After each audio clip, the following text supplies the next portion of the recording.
All right, welcome in. Happy Wednesday. This is the Cow Guy Close, and I'm Scott Shellady, also known as the Cow Guy. How about that, right? We got a great show. Let's get after it here. You know, the volatility has really not subsided. Most of it's been to the downside, but we've had a few good up days as well. Today's one of them. The other one was last week. Remember that 90-day tariff pause? Or maybe it wasn't last week, maybe before that, but still, I'm still scarred from that move. The others have been on the back of a cooling, say, fire Jay Powell rhetoric, right? That kind of made the market a little bit happier today. We also had some comments about trade deals with India and China maybe happening, so the market also took that in stride today. But regardless of whatever the reason may be, there's been one person that's been at the center that has been helping move things along, and I'm talking about Treasury Secretary Scott Bessent. Now, he helped get that 90-day tariff reprieve, and because he's a money guy, it's my guess he's got the president's ear when the markets look like they're about to break something, right? Slowly but surely, the administration has made him the face of this tariff battle. And my next guest is also a money guy, too. I'd like to get his point of view on my point of view. Please welcome to the show, Bob Iaccino. Bob, all I say is this, and I'll hand it over to you. Can you imagine Janet Yellen in that position? No. Did I answer you quickly? Yes, right. So one thing that I've talked about a lot since the new Trump administration, President 47, started, was the selection of Scott Bessent. Now, a lot of people talked about it. It wasn't just me. He was favored before he was even named. And then when he was named, everyone, all sides, financial or otherwise, encouraged his confirmation. Maybe because he's the first and highest ranking openly gay Treasury Secretary, and by highest ranking, I mean highest ranking member of the government. That could have been part of the motivation. But for me, it was his brain. His brain is fantastic. He's been on all sides of the markets. He's been on sell side. He's been on buy side. He's been involved in treasuries, private equity, hedge funds. He knows the money system in the United States, I think, better than any other qualified candidate. Now, having said all that, when he was put in charge of the stress that was going on a few weeks ago, I tweeted out on April 14th that the equity markets would be up 19 to 22% a year from that date. And I still believe that because he is now basically at the forefront of all this. President Trump can give his speeches, but we all know he's taking advice from this particular man. And the guy is smart and he's somewhat diabolical. The speech he gave before the IMF today, talking about refocusing them from issues of macroeconomic stability away from things like climate change and social policy, that was a pointed comment. And that's what a lot of us have thought for a long time.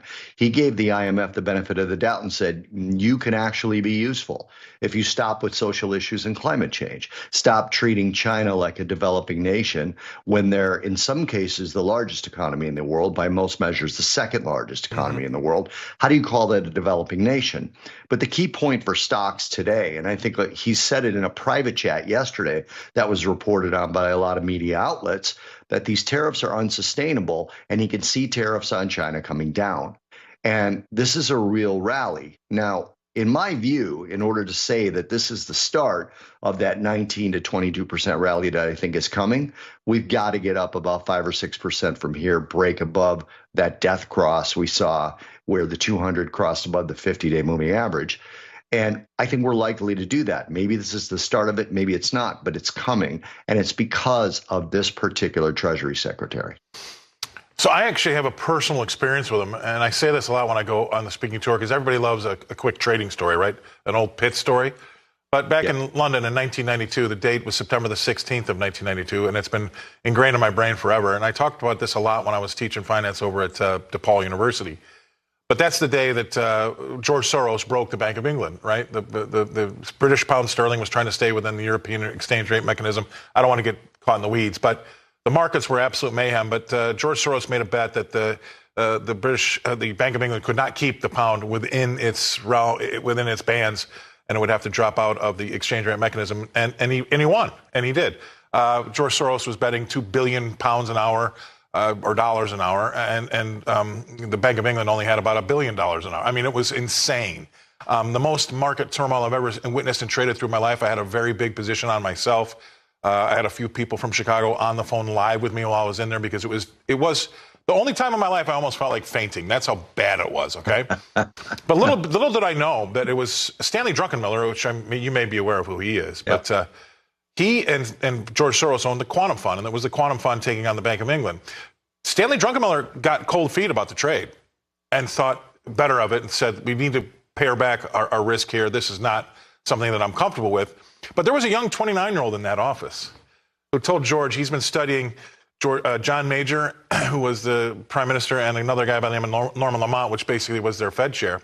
And he says, I think they're going to break. And so after George asked him twice, he said, I think they're going to break.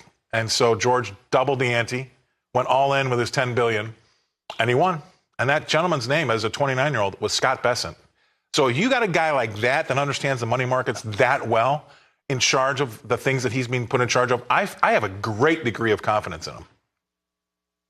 Yeah, and I agree. And when they talk about, I remember in the Trump's first term, there were a lot of MAGA people saying that Trump was playing 4D chess.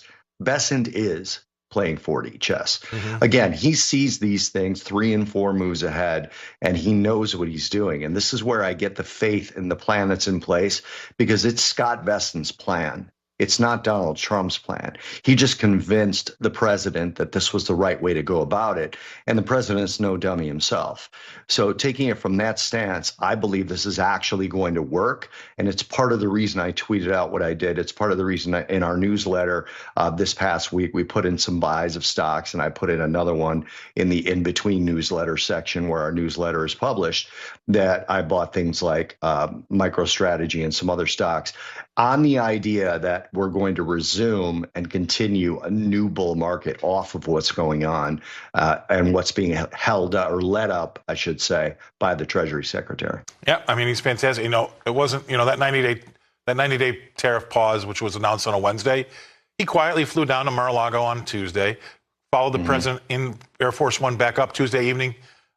And I'm sure that's where they came up with that idea about the 90-day, you know. And again, the other things that have come out over the last few days, a lot of them are, and I'm just grateful it's not Howard Lutnick or Peter Navarro. They've really settled on the right guy. So 10 seconds to you before we go, but I'm a big fan.